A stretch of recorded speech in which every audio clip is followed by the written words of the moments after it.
సినిమాలు కేవలం వినోదం కోసమే కాకుండా అందులో సామాజిక ప్రయోజనం కూడా ఉండాలని సాంఘిక చిత్ర నిర్మాణానికి శ్రీకారం చుట్టిన దార్శనికుడు గూడవల్లి రామబ్రహ్మ. ఆయన బాటలో అడుగులు వేస్తూ వచ్చారు సారథి సంస్థ అధినేత రామకృష్ణ ప్రసాద్.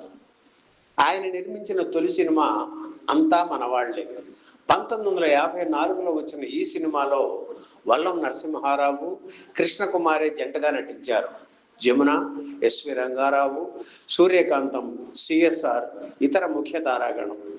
ఈ సినిమాతోనే తాపీ చాణక్య దర్శకుడిగా పరిచయం అయ్యారు.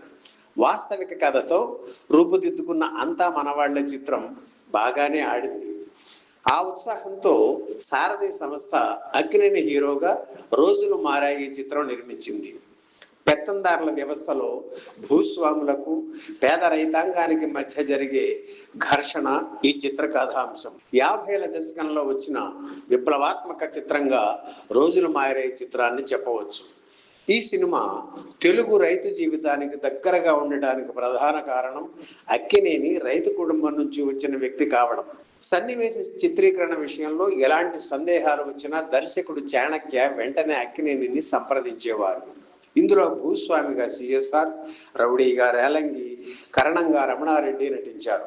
షావుకారి జానకి గడుసైన పల్లెటూరు పిల్లగా అక్కినేని సరసన తొలిసారిగా నటించారు.